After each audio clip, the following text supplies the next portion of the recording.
നമ്മൾ ഈ ഒരു സീസണിൽ IPL താരങ്ങളായിട്ട് ഒരുപാട് പേരുണ്ട്. IPL മുമ്പ് കളിച്ചവരുണ്ട്, ഇപ്പം ടീമിലുള്ളവരുണ്ട്. ഇപ്പോൾ വിഘ്നേഷിനെ പോലുള്ളവർ എന്ന് പറഞ്ഞാൽ KCL നിന്ന് IPL ലേക്ക് എത്തിയ പ്ലേസാണ്.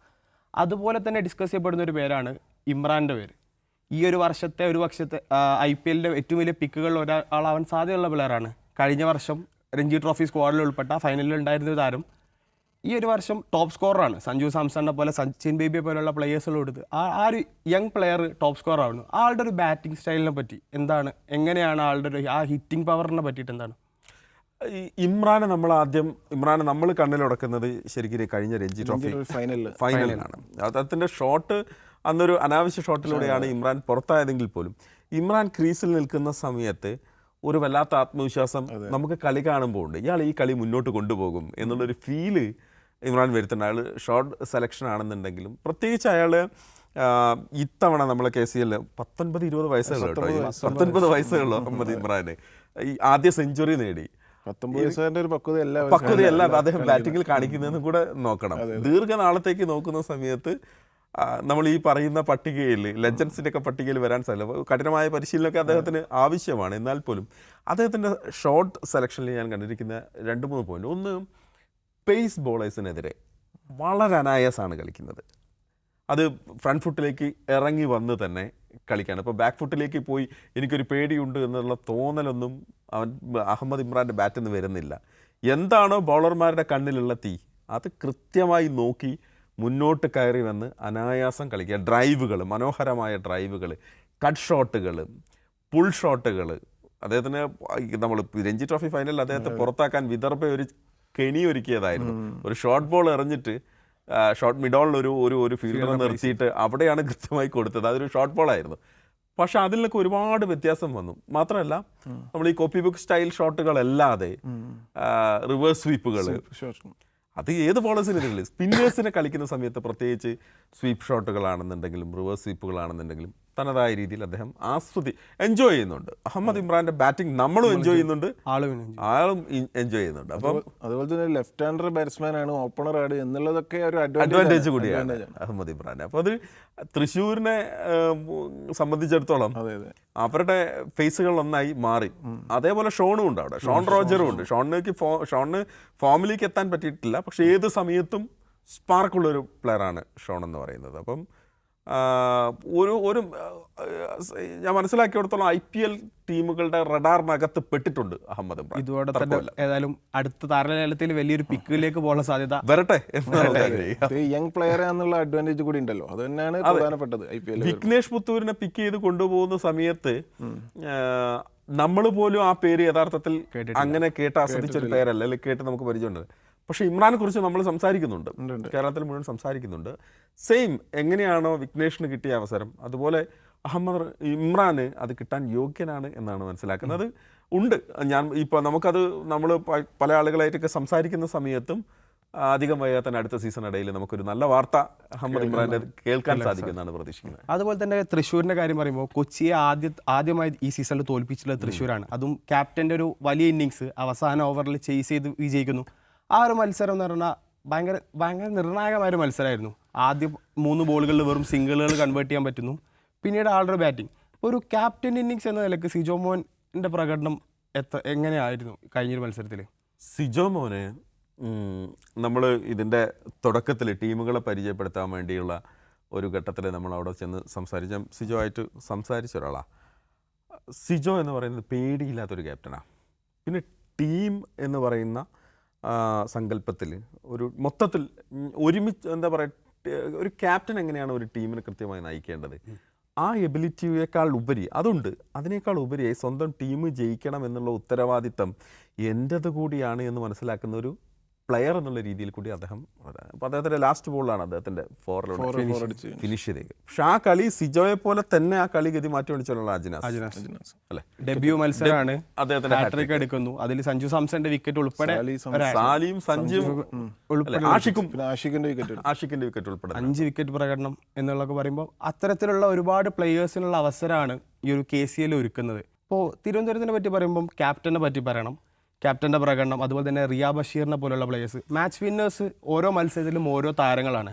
അപ്പം റിയ ബഷീർ കഴിഞ്ഞ വർഷവും ബാറ്റിങ്ങിൽ കൺസിസ്റ്റൻ്റ് ആയിരുന്നു, ഈ വർഷവും ഓരോ മാച്ച് വിന്നിങ് നോക്സ് നടത്തുന്നു. എങ്കിലും Thiruvananthapuram as A team win ചെയ്യാൻ പറ്റാതെ സ്ട്രഗിൾ ചെയ്യുന്ന ഒരു ഫേസിലാണുള്ളത്. അപ്പം അതെന്തായിരിക്കും ഒരു ടീമിന്, ആ ഒരു ടീമിൻ്റെ പോരായ്മകൾ എവിടെയാണ്? തിരുവനന്തപുരം ടീം അവർ ഈ മത്സരത്തിന് ഇറങ്ങുന്നതിന് തൊട്ട് മുമ്പ് കുറച്ച് ഹെൽത്ത് ഇഷ്യൂസൊക്കെ പ്ലേയേഴ്സിന് കാര്യമായി ഉണ്ടായിരുന്നു. മനസ്സിലാക്കിയും കുറച്ചധികം ഫീവർ പോലുള്ള സംഭവങ്ങളൊക്കെ അവരെ ക്യാമ്പിനകത്ത് ഉണ്ടായിരുന്നു. ഈ മത്സരത്തിൻ്റെ തലേന്നാണ് അവർ പലരും ഫിറ്റായി തിരിച്ചു വന്ന് പ്രാക്ടീസൊക്കെ തുടങ്ങിയത്. അതൊരു കാരണം ഒരു കെട്ടുറപ്പ് എന്ന് പറയും. പക്ഷേ കൃഷ്ണപ്രസാദ് അദ്ദേഹത്തിൻ്റെ ബാറ്റിംഗ് ഉണ്ടല്ലേ, ക്യാപ്റ്റൻ മനോഹരമായി അദ്ദേഹം ബാറ്റ് ചെയ്യുന്നുണ്ട്. ഏത് സമയത്തും കളിയുടെ ഗതി മാറ്റാൻ കെൽപ്പുള്ള 2 താരങ്ങൾ അതിനകത്തുണ്ട്. ഒന്ന് ബേസിൽ തമ്പിയും ഒന്ന് അബ്ദുൾ ബാസിത്തും അല്ലേ. അപ്പം തിരുവനന്തപുരത്ത് ഏത് നിമിഷം തിരിച്ചു വരാൻ കെൽപ്പുള്ള ഒരു ടീം കൂടിയാണ്. അതുപോലെ തന്നെ ഇന്നിപ്പോൾ കോഴിക്കോടിൻ്റെ മത്സരം നടത്തുകൊണ്ടിരിക്കുകയാണ്. കോഴിക്കോടിൽ നമുക്കറിയാം അഖിൽസ്കറിയാം ബാറ്റിങ്ങിലും ബോളിങ്ങിലും ഒരുപോലെ ഉണ്ട്. അതുപോലെ തന്നെ സൽമാൻ നിസാറിൻ്റെ പോലെ ക്യാപ്റ്റൻ രോഹൻ കുന്നുമ്മൽ, ഈ ഒരു താരങ്ങളുടെയൊക്കെ പെർഫോമൻസ് അവരുടെ എത്രത്തോളം IPL-ലേക്ക് അവർക്കൊരു പാത്ത് ഒരുക്കാനുള്ള സാധ്യതയുണ്ട്? സൽമാൻ നിസാർ ഓൾറെഡി കഴിഞ്ഞ തവണ ചെന്നൈ ക്യാമ്പിൽ പോയി അവിടെ അവരുടെ സെലക്ഷനിൽ പങ്കെടുത്ത ആളാണ്.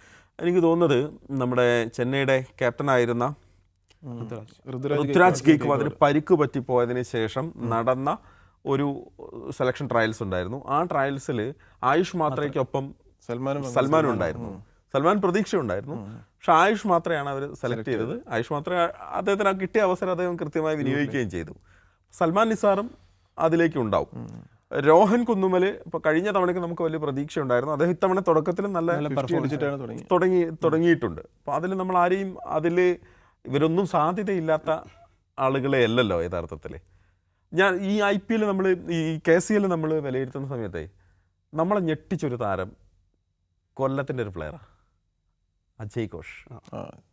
ബോളിങ്ങിൽ അസാധ്യമായ ഒരു പേസ് ബോളറാണ്. ഭയങ്കര അഗ്രസീവായിട്ടുള്ള ഒരു പേസ് ബോളർ. ഞാനിത് പറയാൻ കാരണം നമ്മൾ ഇവരുടെ ക്യാമ്പിൽ പോയി, കൊല്ലത്തിൻ്റെ ക്യാമ്പിലേക്ക് കടന്നു ചെല്ലുകയാണ്.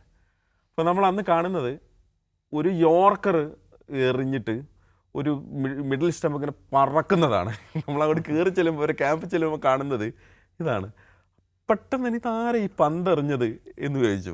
അപ്പോൾ പന്തെറിഞ്ഞ് ചോദിച്ചപ്പോൾ സച്ചിൻ ബേബി ആണ് വിളിച്ചിട്ട് പറയുന്നത് അജയ് ഘോഷ് നമ്മുടെ പുതിയ ബൗളറാണ്, ഈ പേര് നിങ്ങൾ ഓർത്ത് വെച്ചോളൂ പറഞ്ഞതുപോലെ തന്നെ അജയ് ഘോഷിൻ്റെ പ്രകടനം ഇതേ സെയിം യോർക്കർ നമ്മൾ കണ്ടു. അത് സഞ്ജുവിന് തുടർച്ചയായിട്ട് എറിയുന്നുണ്ടായിരുന്നു. സഞ്ജുവിൻ്റെ വിക്കറ്റ് എടുത്തത് ഒരു യോർക്കറിലൂടെയാണ്.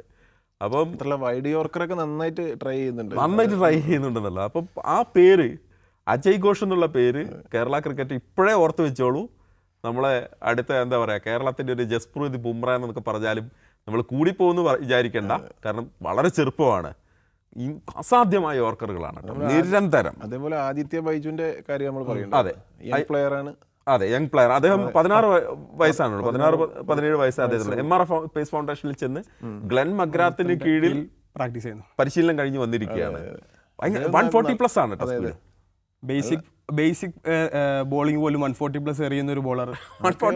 കേരളത്തിന്റെ ഭാവി രഞ്ജിയിലൊക്കെ വരുന്ന ഒരു ഫ്യൂച്ചർ ആയിട്ട് പ്ലെയർ. ഇപ്പം കൺസിസ്റ്റന്റ് ആയിട്ട് തന്നെ നമ്മൾ പല പേരുകൾ, ഇപ്പം വരുൺ നായനാർ വളരെ എന്താ പറയുക മിതത്വമായി കളിക്കുക, അല്ലെങ്കിൽ ഒരു തഴക്കം വന്ന ഒരു താരത്തെ പോലെ കളിക്കുന്ന ഒരു കക്ഷിയാണ് വരുൺ നായനാർ ഒരു പേര്. അതുപോലെ നമ്മൾ എടുത്ത് പറയേണ്ട ഒരു പേരാണ് വത്സൽ ഗോവിന്ദ്.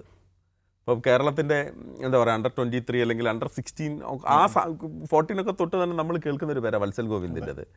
ആദ്യ മത്സരത്തിൽ നല്ലൊരു നോക്ക് ഉണ്ടായിരുന്നു, കൈ വിട്ടുപോയി എന്ന് കൊല്ലം വിചാരിച്ച മത്സരം തിരിച്ചു പിടിച്ചു കൊടുത്തത് വത്സൽ ഗോവിന്ദിൻ്റെ ഇന്നിങ്സാണ്. അങ്ങനെ കുറേ താരങ്ങളുണ്ട്. നമ്മൾ